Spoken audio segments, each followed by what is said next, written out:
ሰላም ውድ የስኬት አካዳሚ ቤተሰቦች፣ ስኬት አካዳሚ የኦንላይን ትምህርት ቤት በመሆን ያገለግላል። ትምህርቶችን በኦንላይን እናስተምራለን። የምናስተምራቸው ትምህርቶችም አማርኛ፣ እንግሊዝኛ፣ ሂሳብና ሌሎችንም ትምህርቶች በማስተማር ላይ እንገኛለን።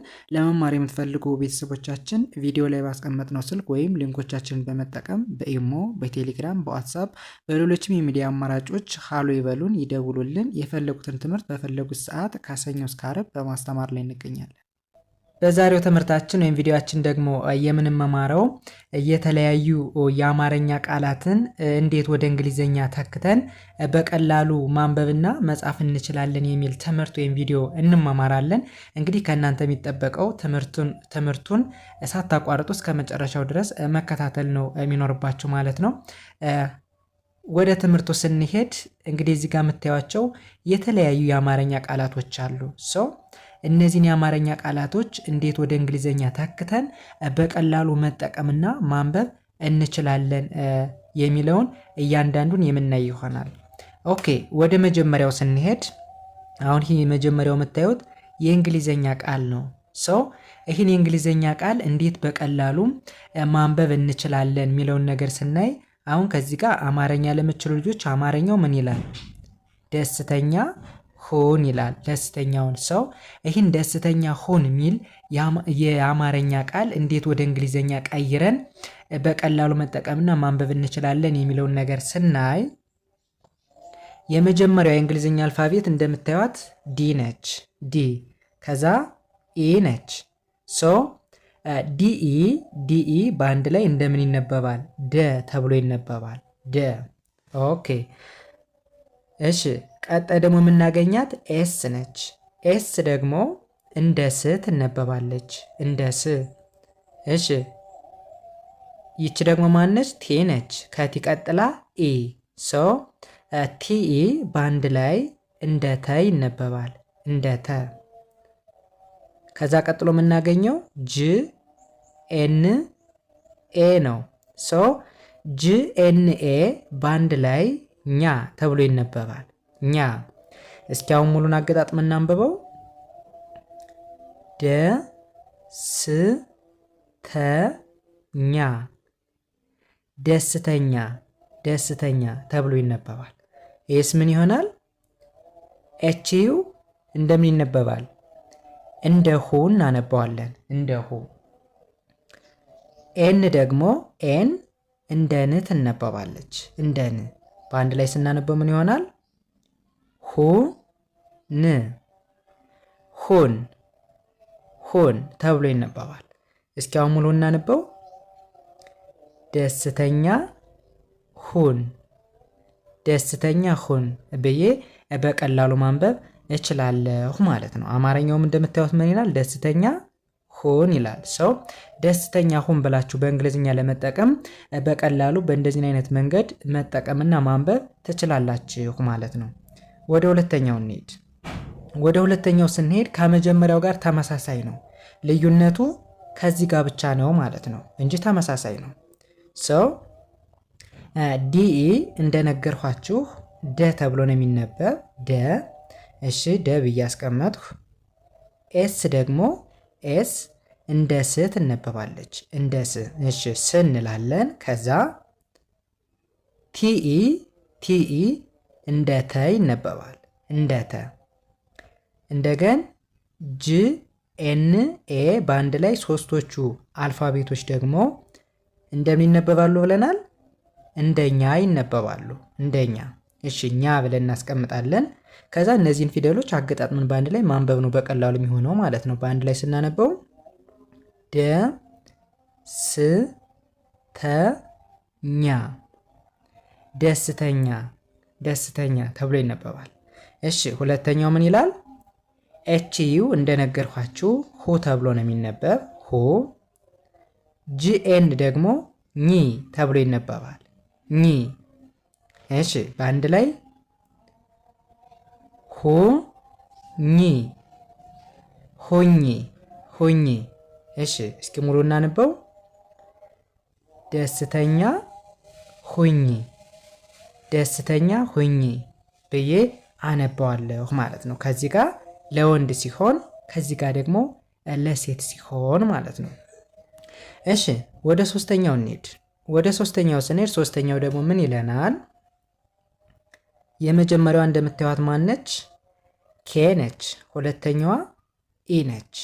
ሶ ኬኢ ብለን የምናነባቸው የእንግሊዝኛ አልፋቤቶች እንደምን ይነበባሉ፣ ምን አይነት ድምፅ አላቸው የሚለውን ስናይ ኬኢ ከ ብለን እናነባዋለን።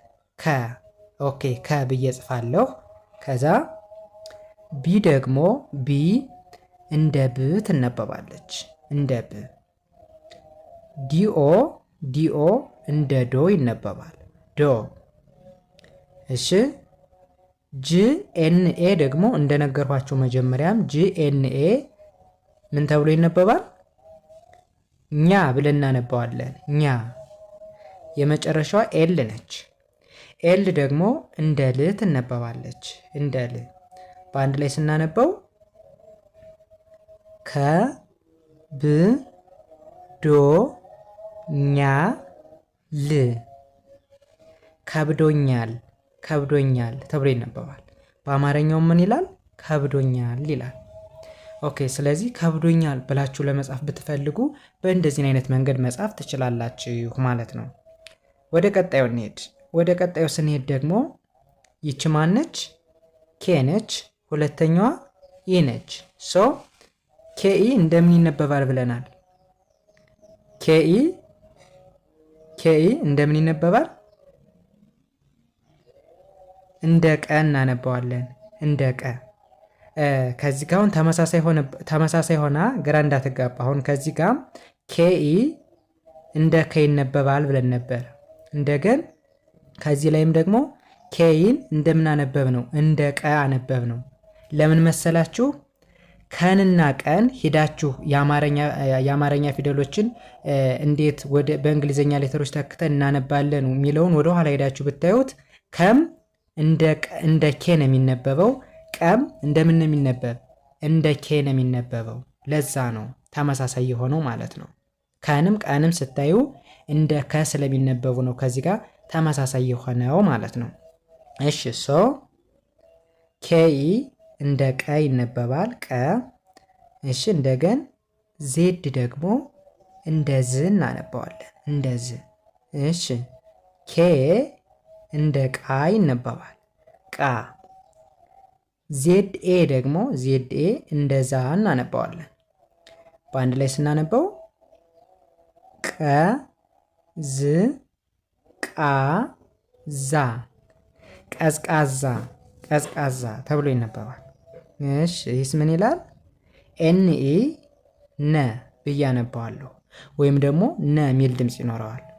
ደብሊው እንደ ው ይነበባል። ሶ በአንድ ላይ እኒህ ሁለት ፊደሎች ስናነባቸው ምን ይሆናል? ነ ው፣ ነው፣ ነው ብዬ አነባዋለሁ። እስኪ አሁን ሙሉ ላነበው። ቀዝቃዛ ነው፣ ቀዝቃዛ ነው ብዬ አነባዋለሁ። በአማርኛው ቀዝቃዛ ነው ይለናል። መልካም፣ ይህም በዚህ ካየን ወደ ቀጣዩ ስንሄድ ቀጣዩ ደግሞ ምን ይለናል? የመጀመሪያው የእንግሊዝኛ አልፋቤት እንደምታዩት ኤም ነች። ሁለተኛዋ ደግሞ ዩ ነች። ሶ ኤም ዩ እንደምን ይነበባል ወደሚለው ስነድ ኤም ዩ ሙ ተብሎ ይነበባል፣ ሙ።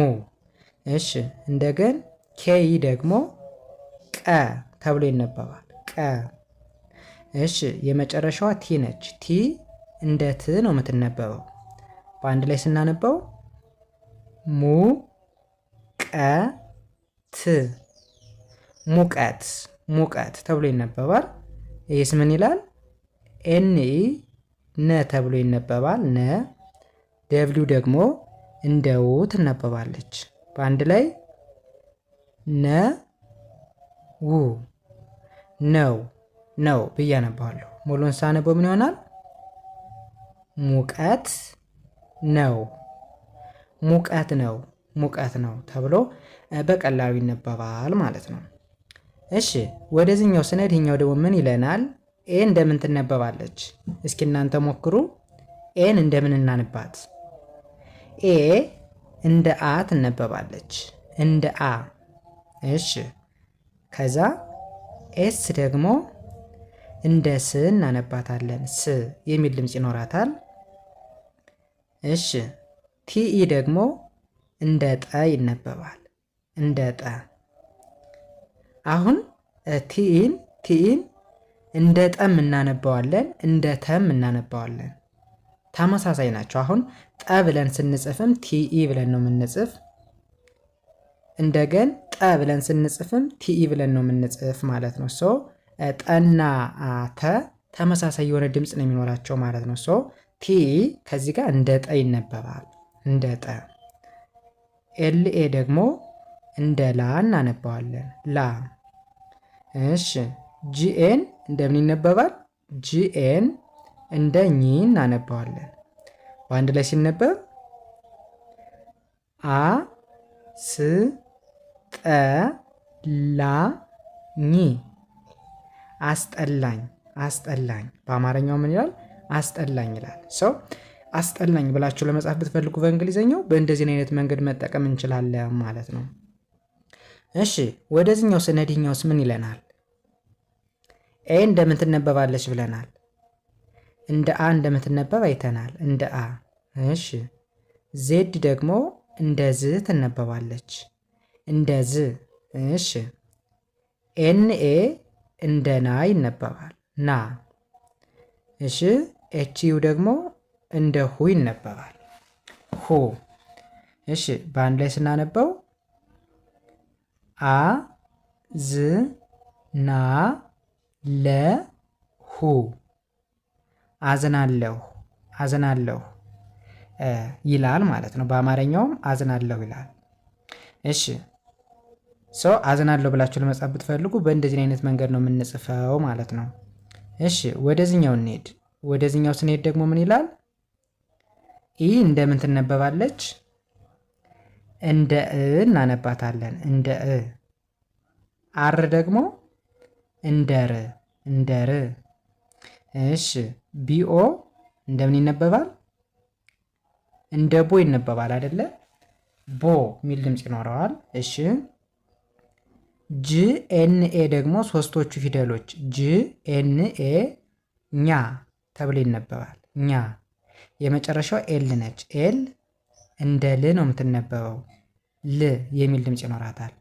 በአንድ ላይ ሲነበብ እ ር ቦ ኛ ል እርቦኛል። እርቦኛል ብላችሁ ለመጠቀም ብትፈልጉ በእንደዚህ አይነት መንገድ መጻፍ ትችላላችሁ ማለት ነው። ወደ ቀጣዩ ስንሄድ ቀጣዩ ምን ይለናል?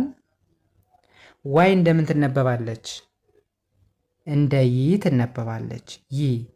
እሺ ኤልኢ ደግሞ እንደ ለ ይነበባል። እንደ ለ። እሺ ዋይኤ ያ ሚል ድምፅ ይኖረዋል። ያ። የመጨረሻዋ ኤል ነች። ኤል እንደ ል ትነበባለች። እንደ ል። በአንድ ላይ ሲነበብ ምን ይሆናል? ይ ለ ያ ል ይለያል። ይለያል ይለናል። በአማርኛው ይለያል ይላል። እሺ ወደዚህኛው ስነድ ይህኛውስ ምን ይላል? ኤ እንደነገርኳችሁ አ ነች። አ። ዲ አይ እንደ ዲ። ኤስ እንደ ስ። በአንድ ላይ ስታነቡት ምን ይሆናል? አ ዲ ስ አዲስ። አዲስ ብዬ አነባዋለሁ። ይህኛውስ ምን ይላል? ኤንኢ ምን ተብሎ እንደሚነበብ አይተናል። ኤንኢ እንደ ነ እንደሚነበብ አይተናል ከዚህ በፊት። ደብሊው እንደ ው ይነበባል። በአንድ ላይ ስታነቡት ነ ው ነው ነው ተብሎ ይነበባል። ሙሉን ስናነበው አ ዲ ስ ነ ው አዲስ ነው። አዲስ ነው ተብሎ ይነበባል። እሺ ይህኛውስ ምን ይላል? ደብሊው እንደ ው ይነበባል። እንደ ው። ዲ እንደ ድ። በአንድ ላይ ውድ ውድ ውድ ተብሎ ይነበባል። እኛውስ ምን ይላል? በተደጋጋሚ አይተነዋል። ኤንኢ እንደ ነ፣ ደብሊው እንደ ው በአንድ ላይ ነው ነው ተብሎ ይነበባል። ሙሉን ስናነበው ውድ ነው ውድ ነው ውድ ነው ተብሎ ይነበባል። እሺ ወደ መጨረሻው ስነድ የመጨረሻው ምን ይለናል? ኢ እንደ እ ነው የምትነበብ። አር እንደ ር፣ ኬኤ እንደ ካ፣ ኤስኤች እንደ ሽ በአንድ ላይ ሲነበብ እ ር ካ ሽ ርካሽ ርካሽ ተብሎ ይነበባል። ይህኛውስ ምን ይላል? ኤንኢ እንደ ነ፣ ደብሊው እንደ ው በአንድ ላይ ነው